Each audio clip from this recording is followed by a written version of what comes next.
Howard. Ready to start? Okay, it's my great pleasure to introduce and chair this second session, which will be on the cemetery itself. And our speaker is my PhD student, so here's all of the puns that you've heard today every week. It gets tedious for her. Sympathy is appreciated. So Natasha Jenman is my very talented PhD student at the University of Oxford. She's funded by the Oxford Open Cambridge Doctoral Training Partnership and is a Clarendon Scholar, which sounds very important. Her work explores the Jews of medieval England through the lens of social network analysis and mapping. She's regularly seen on the continent and going around places, and has written 2 articles on the Jews of medieval England, one on Abraham Russell, a scoundrel of Wilton, and another on Lincoln Jews in the Queen's Gold accounts of Eleanor of Castile.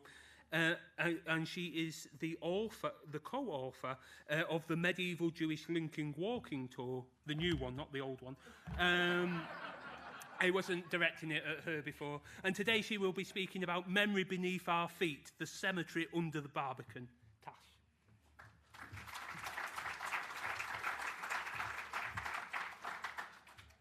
Thank you. So it's a great pleasure to be here today to speak to you about the Medieval Jewish Cemetery of London, and in particular about the memory of the site. And just at the outset, I would like to acknowledge that we will be discussing relatively delicate matters. We're talking about a cemetery, we're talking about bodies. As you can see from the image of this archaeological dig, there weren't any bodies to be found, so I also would not be showing you any of them, even if there had been, out of respect, but just to acknowledge that at the start of the talk. So this talk is kind of in line with the wonderful work of Dr. Tony Griffiths, whose expertise on Jewish heritage I cannot hope to match in this talk. But I want to start with a very important point that she made, that memory can be defined in many different ways. So with medieval history, we're of course not talking about personal memory, it's 800 years ago, but we're rather talking about cultural memory. And through the tireless efforts of the Jewish Square Mile project, I think we can also speak of communicative memory. So, to give some definitions, cultural memory, defined by Jan Assmann, is a form of collective memory in the sense that it is shared by a number of people, and that it conveys to these people a collective, that is, cultural identity. Whereas communicative memory is somewhat akin to this idea, but there's also a focus on participation, on interaction, on embodied memory, and informal rather than institutional traditions. So as we gather here today at this festival to discuss the experience of Jewish life in medieval England, we're moving from knowledge to memory. It's not simply that we know the medieval Jewish cemetery existed or that it was located here. Rather, we're actively engaging with this site as a place of reflection, remembrance, and history. So it's not so much to think about the site ever being truly forgotten, but rather that in recent years, it is very much being transformed into active memory. So with this in mind, over the next half an hour or so, we're going to work through what we know and do not know about the cemetery's origins, use, and extent, the social and religious importance to the medieval Jewish community, and the networks and relationships of Jews and Christians reconstructed from the charter evidence that related to this cemetery, to allow us to explore who the key stakeholders were in the site, and also to uncover some of the power dynamics that underpinned these legal transactions. So, firstly, what do we know and not know about the cemetery's origins, use, and extent? First order of business is, of course, to determine where the cemetery actually was. What do we mean by beneath our feet? And I'm hoping it's not going to come as a surprise to any of you that the original cemetery lies underneath the Barbican Centre, beautifully illustrated in the graphic design work for the Jewish Square Mile project. But before this iconic brutalist structure was built, the area of Cripplegate had been entirely razed to the ground by bombs during the Blitz. So I think this image makes very apparent the level of devastation. Over 50 acres of the 350 acres that made up London at the time had been demolished. And I think, yeah, this image very much speaks for itself. But an unintended windfall of all of this destruction was that a series of archaeological investigations could be undertaken in the area. So during the late 1940s until the beginning of the 1960s, archaeologists could enjoy the unprecedented conditions within which they could work. And I think they had a lot of support from the city at the time. So at least some people were able to make something of this devastation.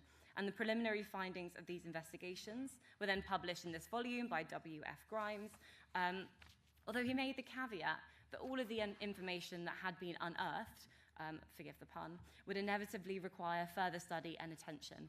And in the context of the medieval Jewish cemetery, this call to arms was then answered by Marjorie Honeybourne, who consolidated the wealth of documentary charter evidence with the findings of the archaeological dig to posit the bounds of the cemetery as it existed in the 13th century.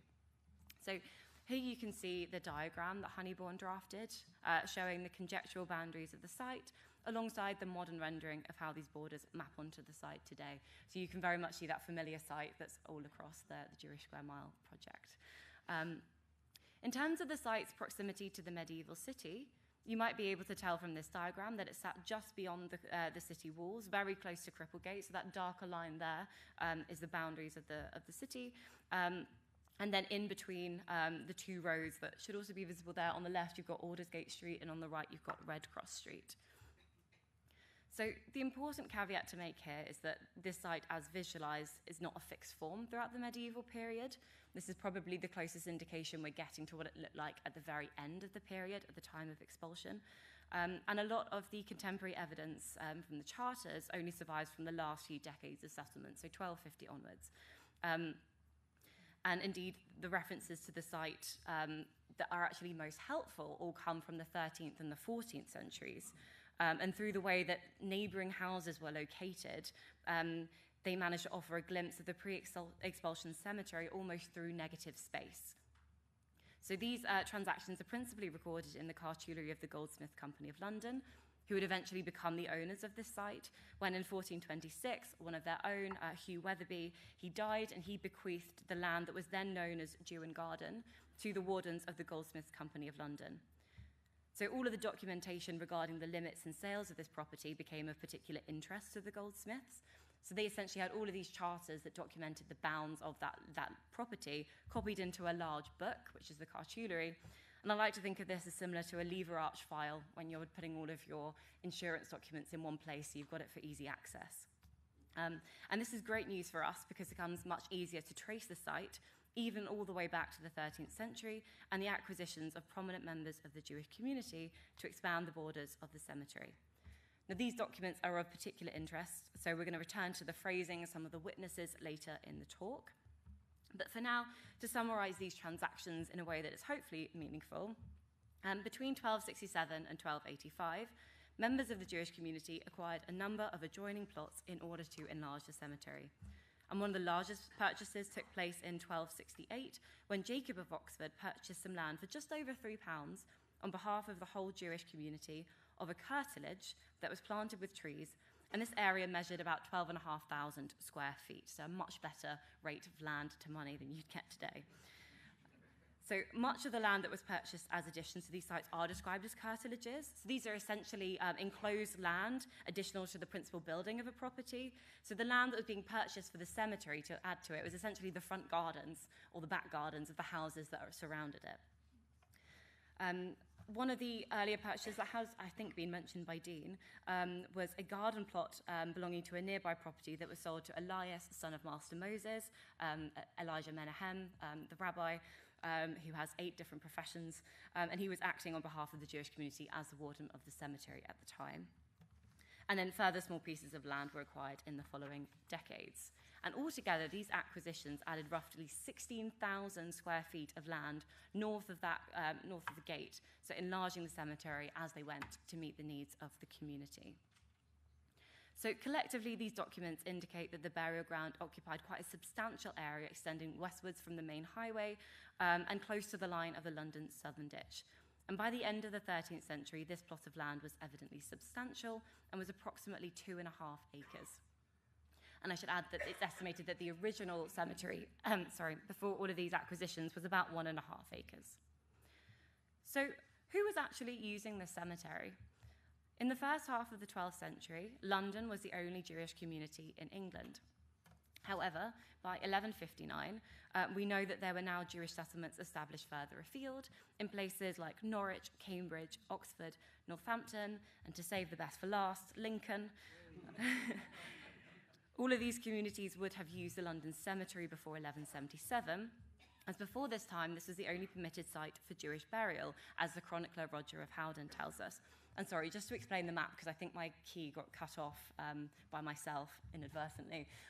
The black lines you see there are the road network from the Gough map, which is one of the earliest maps we have for Britain, and all of the data that was compiled for it was then turned into these GIS points, so you can then have a sense of how these different communities were connected, and you can see that they very much were connected, all converging on London. Anyway, back to Roger. He tells us that before 1177, they weren't allowed, all the Jews who had died were carried to London to be buried. However, in that year, the king gave permission to the Jews in his dominions to have a burial ground for each city of England without the walls of the said cities, wherever they could. For a reasonable sum and in a convenient situation, they'd be allowed to purchase a place for the burial of their dead. Crucially, this is just permission that they will be able to buy land. It doesn't mean that all of them suddenly had cemeteries in their own places, because there's still a sense that London would still have been a very central hub. Despite the existence of some provincial cemeteries, there were still several communities who did not have their own cemetery plots, and therefore they would have had to travel to London to bury their dead. London was actually the only real place in medieval England that had all of the communal religious infrastructure for ritual observance, or at least that we can document. So the presence of the mikveh, the cemetery, the slaughterhouse, and the Great Synagogue, as well as others. So thus, in many respects, London was the best possible place to fully observe Jewish practice in medieval England. And it's possible that many individuals, even if there were cemeteries elsewhere, would still have chosen to bury their dead in the London cemetery. And this leads us very nicely into the social and religious importance to the medieval Jewish community. So, before we get here, I just wanted to show you this. This wasn't very integrated well into the talk, but this is the first known reference to the Jewish cemetery in London in the plea rolls of the Exchequer of the Jews, where a neighbouring landlord is getting very annoyed about the property that he thinks they're encroaching upon. But I've got nothing really to add beyond, here's the earliest reference to it. So on to ritual.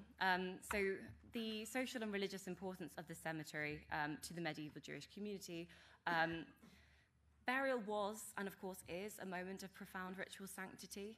And there are some hints at how these rituals might have been fulfilled through the descriptions of the site itself.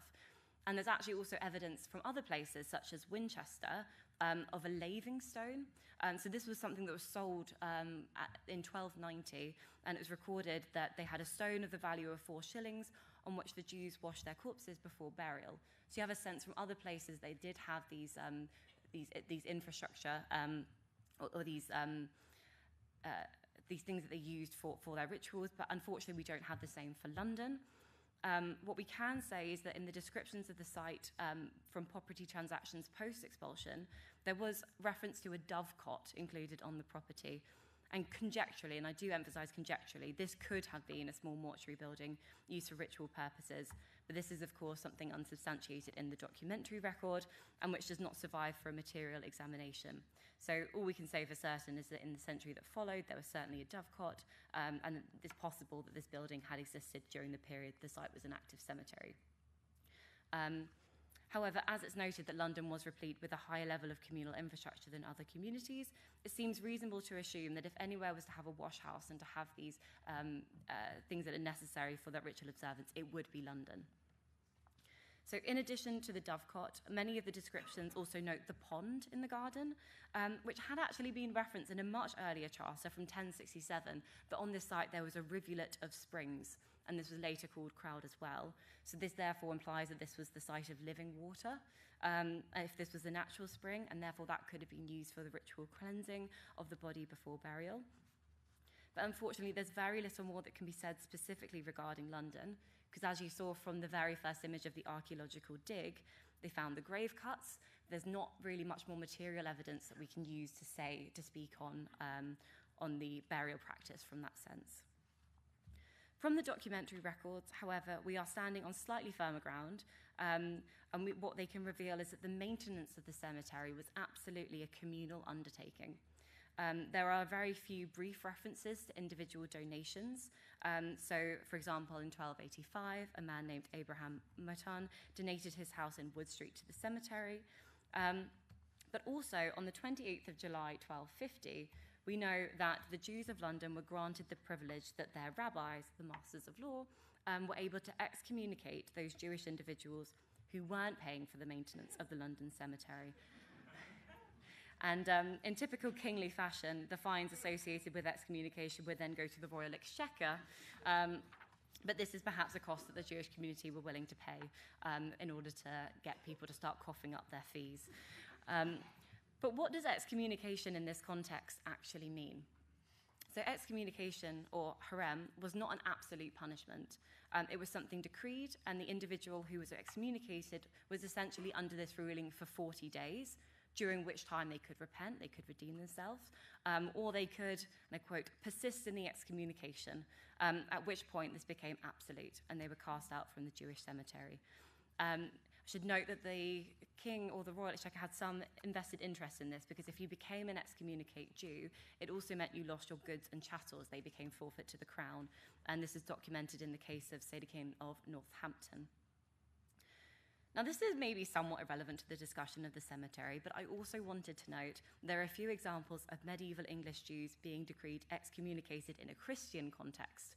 So 2 by the Bishop of Lincoln in 1265, and 1 by the Bishop of Llandaff in 1278, which is rather puzzling, because how could being prohibited from taking communion with Christ have been an effective punishment against a medieval Jew? But what Hannah Mayer has demonstrated was that this was likely the bishop's efforts to enforce some kind of authority, but the extent to which it corresponded to any kind of control was very limited. And so one of the individuals who was excommunicated by the Bishop of Lincoln was Floria of Northampton. She seems to have been very little affected by this falling out with ecclesiastical authorities.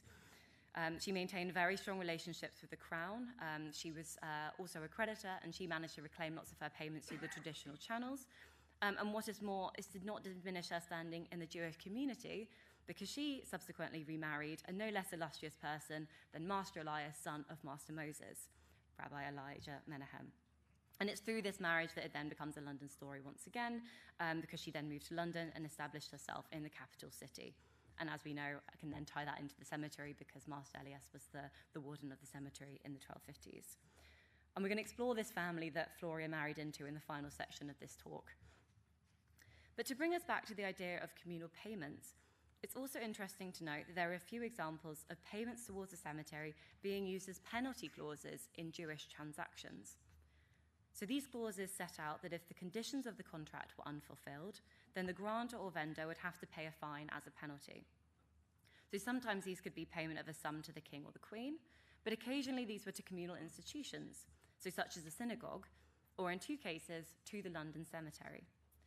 So, for example, a sale of debt from Norwich from around 1270 explicitly stated that if the grantor received any money from the debt he was selling, he would, and I quote, impose on himself a fine payable to our Lord the King of half a mark of gold and a half mark of silver for the London cemetery. And in the second example, another sale of debt from Norwich from August 1266, the threat of excommunication and a fine payable to the cemetery were combined when Joseph Compton declared that, quote, he'd entered the domain of excommunication in the public knowledge and without a possibility of invalidation, that I will fulfill these conditions mentioned above. And I've imposed on myself a fine of 1 gold mark to give immediately to the Lord King, and a half of a gold mark to the House of Freedom in London. So, of course, there it's a House of Freedom rather than explicitly a cemetery, but my other supervisor, Judith Olsevich-Schlanger, has translated this to mean the cemetery on the basis of the teaching that the one who is dead is free of religious duties, and so the cemetery becomes the House of Freedom. Even if the terminology is unclear, what is certain is that in addition to the expected payments towards upkeep, for which excommunication could be levelled against you, the cemetery may also have had small, probably quite inconsistent sums from contracts if they were reneged upon, and these penalty clauses then enacted. Regardless, so this cemetery was very clearly a central communal institution, and the upkeep of the cemetery was a collective endeavour.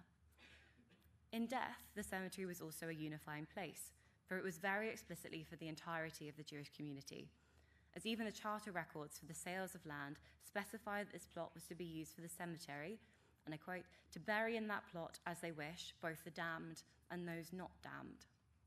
This is an interesting clause, and it can be translated and interpreted in a number of ways. So Cecil Roth interpreted this as even those condemned to death.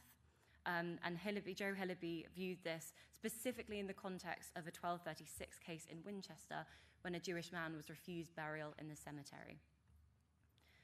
If we take Cecil Roth's interpretation, this opens up the discussions that were occurring in continental rabbinic responsa at the time, and indeed a subject matter explored by Pinchas Roth in terms of correct mourning practices for those condemned to death, and the differences between how you would mourn if the judgment had come from a Jewish court or whether it had come from the secular court. So although the majority of this evidence comes from the continental context, so perhaps we should be hesitant to apply this in the English context, it actually seems for the most part that we know that those condemned were still buried in the London cemetery, which means that all those who were convicted, for example, during the 1278 to 79 coin clipping trials and were then executed at the Tower of London, were most likely buried in the London cemetery with the due burial rites afforded to them. The evidence from the 12th century also suggests that those that died in the massacre at York in 1190 were transported to London for burial, as well as in a particular or a rather peculiar case of an Oxford Jewish man who died in unfortunate and unusual circumstances. So this is the case of Dulacres, son of Moses of Wallingford, and this was recorded in the Miracles of St. Frideswides, which was a collection composed towards the end of the 12th century. And I don't think it's necessary to explore the full narrative here. The pertinent details are that a Jewish man, Dulacres, son of Moses of Wallingford, is recorded as having committed suicide. And we are then told that his body was transported to the cemetery as London, and his body was accompanied on the road from Oxford to London. And these are, of course, tragic circumstances, but what is interesting is we therefore have that narrative account of the transportation of the dead from provincial communities to be buried at the London site. And the second part of it is the delicate subject matter I wanted to address. So how were burials conducted for those who died in circumstances outside of the norm? So suicide, criminals, those executed, or excommunicates. And here the evidence overwhelmingly suggests that the Jewish community afforded all those that they could with burial in their own cemetery. So although Dulacres is described as having committed suicide, there's evidence from contemporary medieval rabbis, so for example, Rabbi Jacob Weil, who was serving the communities of Augsburg and Erfurt, that they took the approach cited in the tractate Mourning, so the Semahot from the 3rd century, that if a person was found hanging from a tree, it's not considered suicide, so that they can be buried, even when it's evident that he did it to himself, because we can say that perhaps he was driven by an evil spirit. So this is important because it indicates that the religious authorities would have likely had a compassionate response to those that died in such circumstances. They would have afforded an appropriate burial to Dulacres once he reached his final resting place in London. And actually, I think what this shows is the case at Winchester, when a Jewish man was refused burial, was very much outside of the norm. So we then can move on to the networks and relationships of Jews reconstructed from the charter evidence. And as mentioned earlier, the surviving copies of the charters made by the Goldsmith Company were absolutely crucial in identifying the physical bounds of the cemetery. They're also very interesting for reconstructing elements of the social structure of the community through their witness lists. So for the eagle-eyed amongst you, and I can see Dean giving it a look, you can see this is not a London document. It's a big giveaway in the fact that in the bottom right corner this says this is from the York Minster Library. But this is a very useful stand-in for what the original London cemetery charters would have looked like. And this is actually a deed of sale for land at the York Cemetery. And it gives you a very nice visual of the technical apparatus of this document. So I know there was a question about the witnesses, for example, earlier, and the signatures. So here, the bottom third of this document is entirely taken up with the witnesses. So there are 13 Christian men, including the dean of the church that was making the sale. You had the mayor of York, the clerk for the York Archer, and then you had 6 named Jewish witnesses, and followed by some of those Jewish signatures in Hebrew. So you had Isaac of Southampton, for going across, Samuel Cohen, son of Yosei, Yosei of Kent, and Yosei, grandson of Aaron. So this was therefore quite a substantial gathering of individuals testifying to this transaction. And these are just the named individuals, because at the end of the list, they always say there were many others who were also present. So this is actually the minimum number of people who were there witnessing this transaction. Now, for that charter for Elias, son of Master Moses, purchase of land for the cemetery, there were in total 26 named witnesses. And again, that's just the minimum. So really, we're thinking of an enormous gathering of people who are testifying to this transaction. And the individuals who are named were, on the one hand, very highfalutin. On the other hand, they're probably who you'd expect to be standing witness for a transaction such as this out of administrative necessity. So the Christian witnesses were the king's treasurer, justice of the bench, 2 justices of the Jews, the Christian chirographers of the Arca, the mayor of London, the sheriffs of London, the aldermen, the rector of St. Giles. So all very important, of varying levels of importance for the people. For the Jewish witnesses, we had Master Moses was the first name. We had Elias Levesque, Solomon Levesque, and Hagen, the son of Master Moses. And I'm going to tell you these names, and we'll come back to some of them. And you may remember that the grant itself was to Elias, son of Master Moses, so it was his father and his brother who were also named in the first 4 of this list. And sorry, Dean, I've cut off Cressy, son of Genta, who was also a witness further down.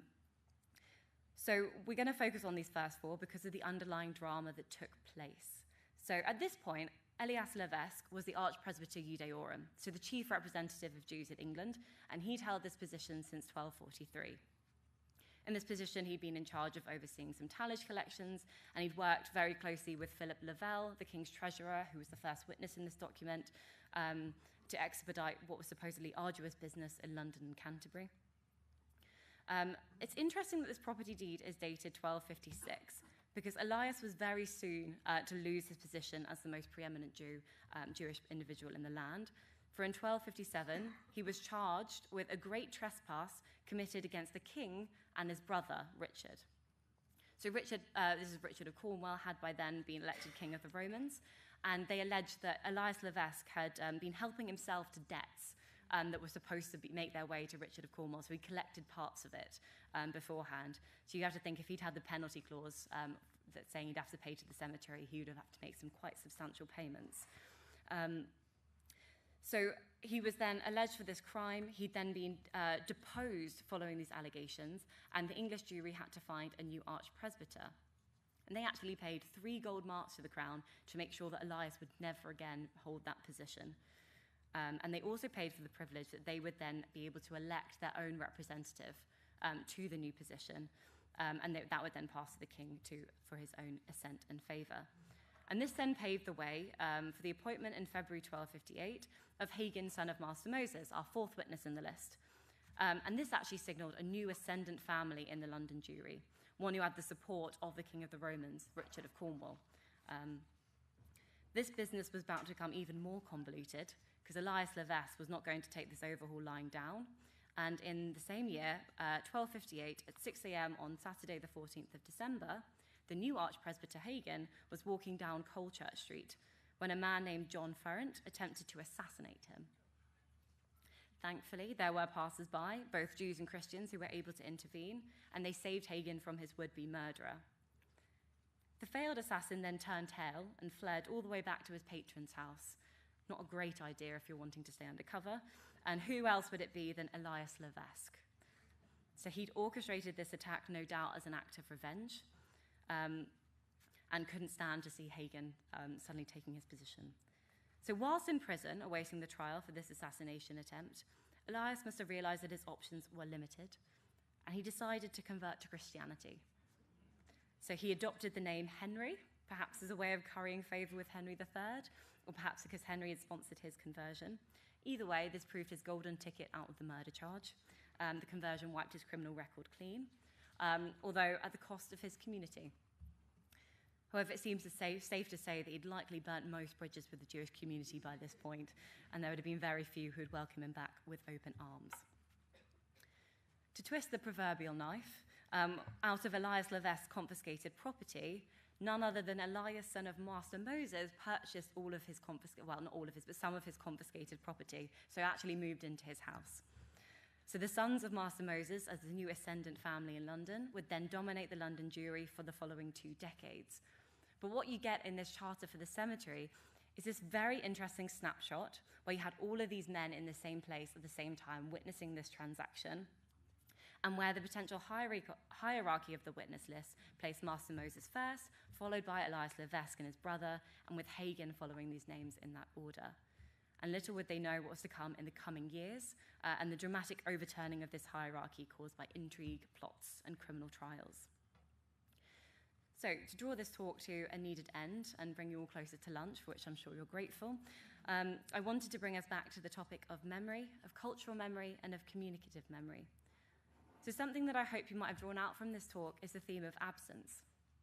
So this might be explicit when we're considering the period after the 1290 expulsion, in that the absence of the Jews became very visible, but in the sense that their historic presence was still recognised through the local infrastructure that bore their names. So you still had St Lawrence in the Jewry, Jewin Street, Jewin Garden, all those property transactions that were entered in the Goldsmith cartulary all reference its origins. We also have the absence of so much source material that has not survived, particularly from the early period of Jewish settlement, the relative lack of Jewish sources for England to speak to everyday life, although of course the work of Pinchas Roth is going to be incredibly important in changing that, and even material culture. There is a wealth of administrative records for which we can't really complain unless you're trying to antagonise Austrian scholars. But even though then, with them you're seeing a select group of individuals, so those to the upper to mid-level of Jewish society, those with enough wealth to be of interest to the crown, and those operating in businesses that generated these kinds of records. Fundamentally, therefore, there is a substantial group of individuals about whom we can say very little. We can speak of the Jewish community of London in collective terms, but that somewhat sidesteps the issue and never really defines who they were or what their lives were like. But to take the example of the cemetery, we can at least say that we know of one place where the entirety of the London community and beyond would have been laid to rest as equals, according to Jewish tradition. The cemetery site itself is also one of absence, as you're being asked to construct the image of the cemetery in your mind's eye because the original site no longer exists. But through these events, through the efforts of organisations such as the Jewish Square Mile, this memory is still very active. The cemetery is a locus point for discussions about medieval Jewish life, people, and community.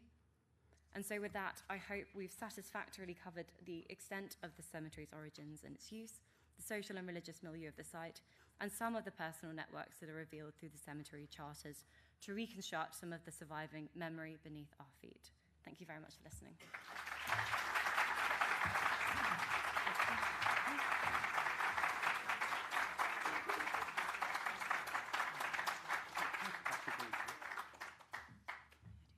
We're going to take questions now until Howard tells me to stop. What time? 15. Yeah, excellent. We've got plenty of time to put Tash on the hot spot. Anybody got questions? This young lady here. Have we got microphones to accompany this? There's one. I think wait for it for the. She'll get her steps in. This young lady, two seats forward. There you go. Thank you. How many people, that was a very interesting talk, thank you. How many people do you think were actually buried in the cemetery, and why are there no actual bodies there now? Sorry, I missed the second half of that. Why are there no bodies? Why are there no bodies? I think that's a question that they've been trying to answer, that they've put some theories that they were then exhumed during the time assessment, but I don't think that A, accords with Jewish practice, or B, what was likely for the Jews who were leaving at the expulsion to do. They were unlikely to take them with them. I think you have evidence of the disturbance of the cemetery in years after. They found some gravestones with Hebrew inscriptions used in the wall afterwards. So I think you wouldn't be able to say exactly when it happened. You just know that it happened some time over the century. But I think it's something that's very much they're still looking into and researching. In terms of the number of people who were buried there, to be honest, I haven't even thought about estimating. At its height, the Jewish cemetery, the Jewish community would have been around 3,000 individuals, but that's across, the whole of the country. So, if that gives you an example, if they were here for about 250 years, how many people there might have been there? Other questions? Oh. This young lady's really going to get her steps in.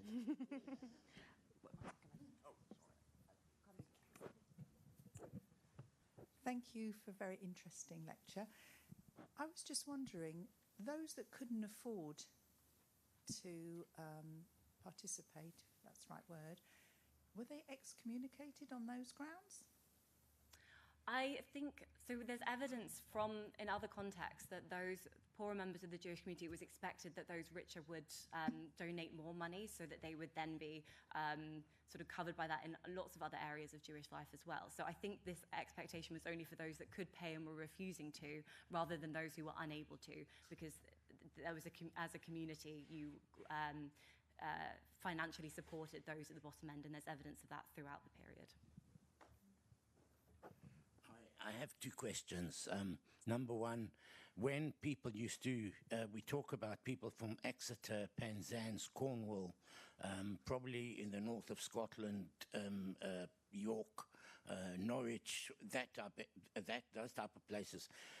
When they used to actually come to London to be buried, what used to happen with the body basically falling apart? By the time it comes down, I mean, we're talking probably from Cornwall, we could be talking about 3 to 4 weeks on the back of a donkey. So from what I've heard, that's one of the reasons why the Winchester Cemetery was one of the first in Britain outside London to actually handle the burial from these long journeys of people basically coming to London. That's my first question. And my second question to you is, did any Jews actually stay after the expulsion as crypto-Jews? I mean, did any of them convert, and people knew that they were Jews, but they were actually converted Christians? So to answer your first question, and I will actually defer to you for one part, there were very much, they were coming from other places, and that was a concern. I think that's why at the York Cemetery in particular, when they were doing the archaeological investigations, they found that they were using iron nails in the coffins, which was unusual, and they thought that didn't accord with Jewish practice, but makes a lot of sense if you think that people are travelling from further away, and you would have had to have built the coffins with that in mind, and the fact that they were going to have to travel long distances. But with a very particular thing in mind, did you want to speak about the... Not especially. No? Okay, never mind. And then on the second part, so people converting. There was the Domus Conversorum in London, which was still being maintained afterwards, so that those who had previously converted would have carried on. We don't have any evidence that would tell us whether people did decide to convert, and specifically in response to the expulsion edict. There are examples of converted Jews from later on. They pop up here and every so often, but I don't think you could say that there was a large number, or at least we can't say that there was a large number that suddenly decided to convert in order to stay in England. There's a gentleman at the back, and then even further back. Is this the gentleman? Yes. Thank you. Absolutely fascinating talk. I just want to hang on to the Domus Conversorum bit. It existed for several hundred years after the expulsion of the Jews. So surely there must have been Jews for them to be in the Domus Conversorum. They couldn't have lived for 200 years. Sorry, I was say that my project ends in 1254. Do you want me to take that one? I would actually quite like you to take that. I'll take that one as a thing. Yes, people periodically rock up at Southampton and then are hurried off to the Domus Conversorum to convert. It's finally stopped under Thomas Cromwell. Is that the right Cromwell? Yeah, Thomas Cromwell. Oliver's the other one.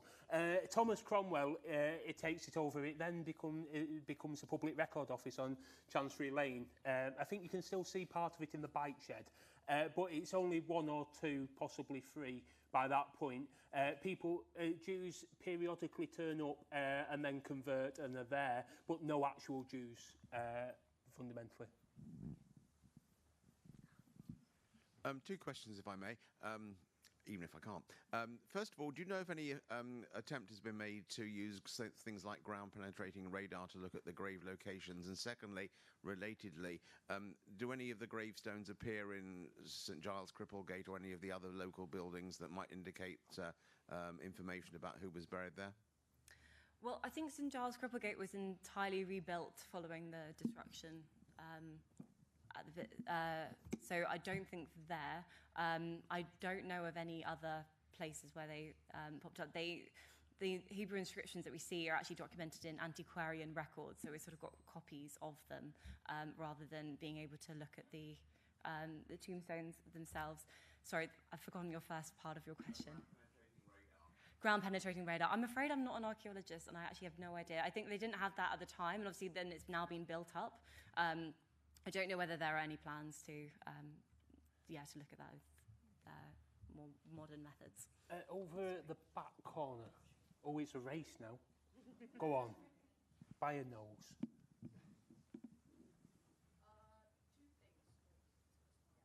Is that working? It's a relay race now. Yeah, so 2 things.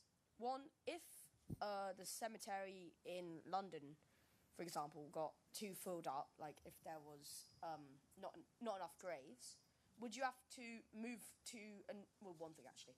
Would you have to move to another, would you have to bring your loved one to another cemetery, even though you were closer to London, or would they extend the cemetery, or would they, I don't know, move people out or something?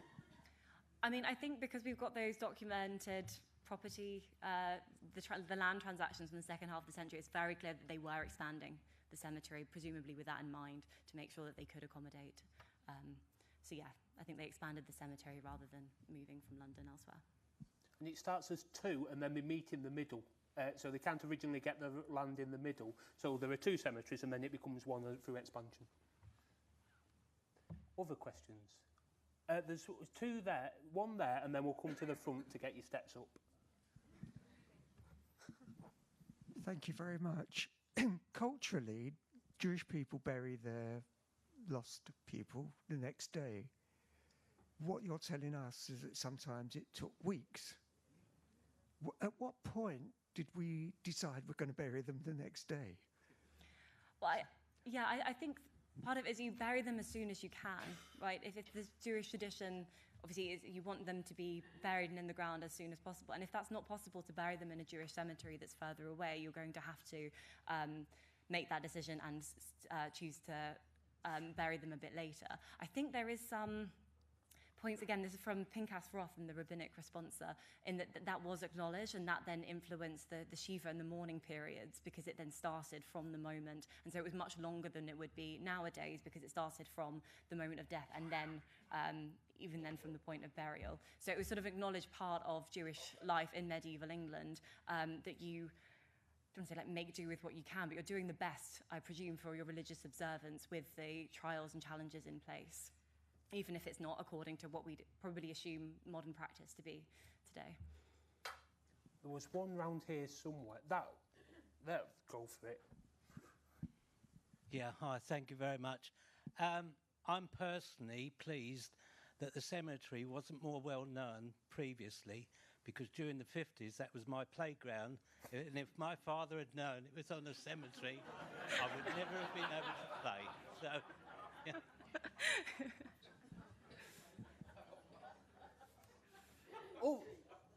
Other questions, preferably with puns. Howard's got a question. Oh, right. If you looked at the map, you'll see that one tiny corner of the cemetery site comes into one of the buildings of the modern Barbican. I don't know if it's possible to show that again. We've got it up on the slide. I don't think we can see it on... Oh, there we go. There you see. In the top left-hand corner, it comes into one of a terrace of 8 houses. Not into number 8, not into number 6. That's called Lambert Jones Mews, little houses in the Barbican, and that's where I live. And I had no idea that I lived on top of a cemetery, and I'm a Cohen.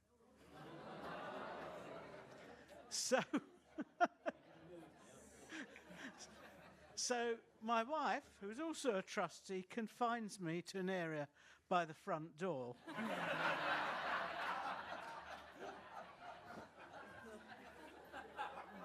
There's one right at the very back. There's someone there. Oh, Howard, I'm so pleased to meet you because, well, we're not Cohens, we're Cedar Bensons, but I grew up in that house in the 80s. And so there's 2 Jewish families that have lived there. I don't know if there was someone in between us, but we're just amazed to know that. I'm here with my dad as well. So, has anybody got a question about the 13th century? There we go. You put yourself on the spot now, so make it a cracker. Halfway down.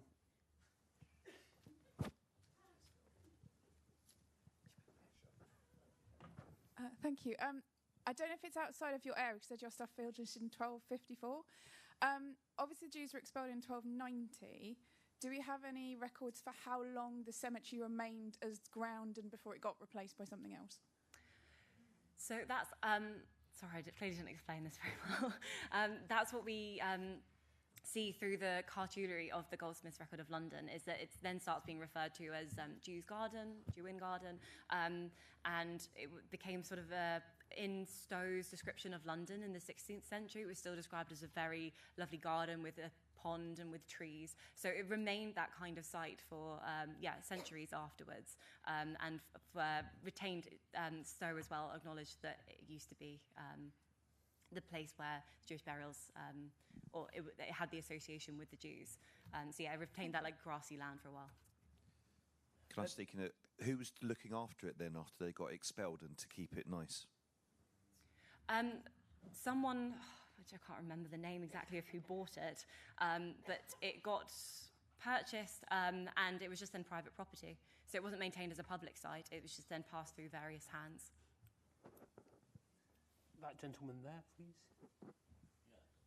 Just as a matter of interest, did they ever use the old Jewish cemetery as a plague pit? No, not that I... No, the reason for me asking is, I took a walk down here, and when I walked across, I saw these massive, beautiful gardens within the Barbican. And a lot of people don't realize that if you take Finsbury Circus, Piccadilly Circus, Oxford Circus, those circuses, the reason for nothing being built on that square or on that park is because it was a plague pit.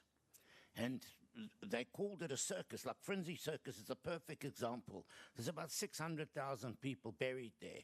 And from that day, they could never, ever actually go down and put a building up on the circus itself. So when I came down and I saw the beautiful gardens, I just wonder if those gardens were actually originally part of the cemetery that they just never built on. That where the architect decided that they couldn't not build on all the cemetery, but at least keep some of it. Well, it's worth remembering that what we see now is very much a product of the 20th century because it was all raised. So we see very little of what the medieval city was like. But because we know that it was private property, there were houses, these were the front gardens. I mean, it wasn't used as a plague pit, it was something that was... And would the bones have been reinterred somewhere else, like in wherever? That's what we don't know. It's clear that they were exhumed, but we don't know where the body... But there weren't any bones that were found? None. That's a lot of bones to pick up. It's amazing. It's over 3,000, you said. Well, sorry, I feel like I'm probably not the best person to estimate exactly the numbers of bodies. I'm just sort of giving the population, but yes. Yeah. This gentleman, 2 rows down.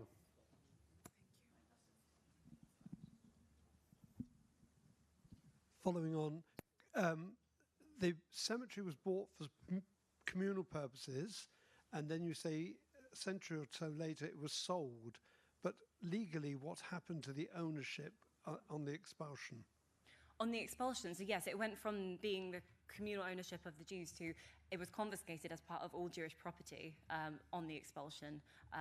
They were only allowed to carry their movable goods and chattels with them when they left the country, so that eventually, like most of other Jewish property, went up for sale and was then purchased privately. Shall we break while we take that call? Any other... Oh, there's a question there. Nice short one from me. On the 13th century, when bodies had to be transported to London for burial, was there any form of embalming?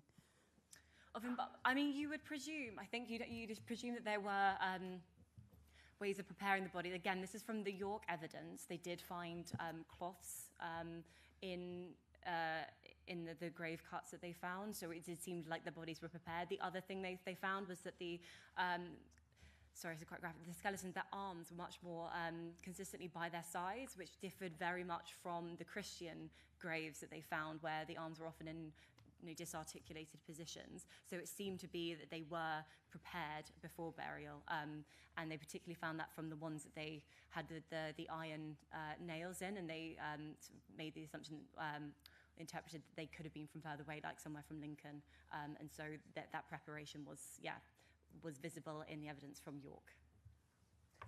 Gentleman there. Thank you for the talk. You mentioned that there was a very illustrious group of people at the sale of this site, you know, both from the Jewish community, prominent members, as well as like the sheriff and the treasurer. Would there always have been such prominent people at the sale of any old plot of land, or was there some significance to this being a communal site, a ritual site, you know, a cemetery? Yeah, I think absolutely the second part. They would not have been there for every single transaction. I mean, for most transactions, you would have had witnesses. That's a key part of it. But if you're just buying, you know, your neighbour's garden, you probably get your neighbours there because they're going to be the most important people to testify that this transaction took place and for it to be known. So actually, that same principle applies for something like the communal institutions, something like the cemetery. The people who need to know about the way that the land was going to be increased were all there. All the people who, I mean, the King's Treasurer had been a Justice of the Jews a few years ago. So again, there would probably been very close personal connections between all the individuals there, and the fact that they were in these offices as well just sort of shows that this was the milieu and the people who needed to be there for that transaction for the cemetery. Thank you. Any final questions? Oh, yes, lady here.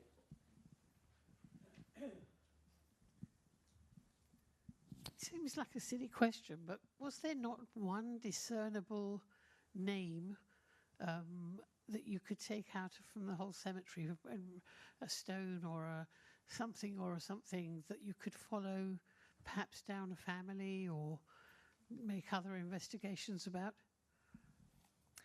I mean, I'm sorry, I think the answer is no. I think they were trying, with the Hebrew tombstones they found from the drawings of them, they were trying to work out what the names would have been, but I think it's a lot of supposition and very difficult to then say, and also, yeah, not from the actual cemetery, it's like directly from that archaeological dig to then trace.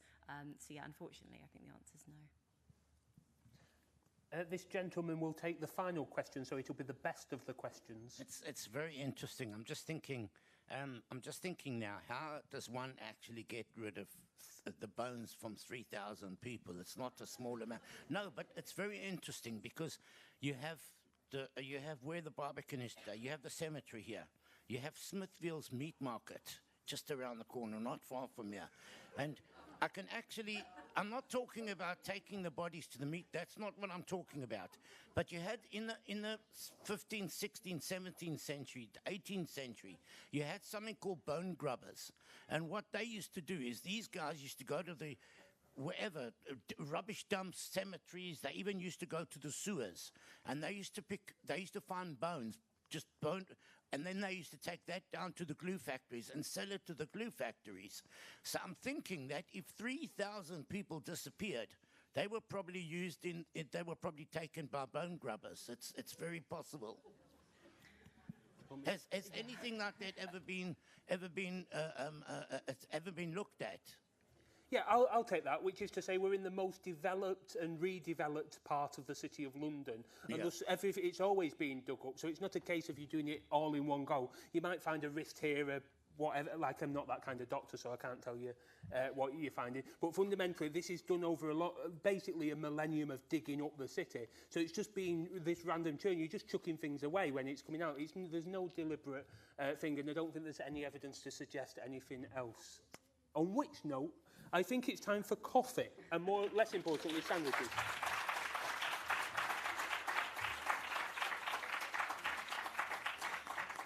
Huge thank you to Tash Jenman for that talk. If anyone ever here has been on the management board of a synagogue, the idea that you might be able to excommunicate someone for not paying their annual fees might be quite appealing. So we'll perhaps dwell on that. We're going to reconvene in an hour's time for Emma Cavell talking to us about the role of women in the medieval Jewish community. So thank you once again, Tash, for a brilliant talk.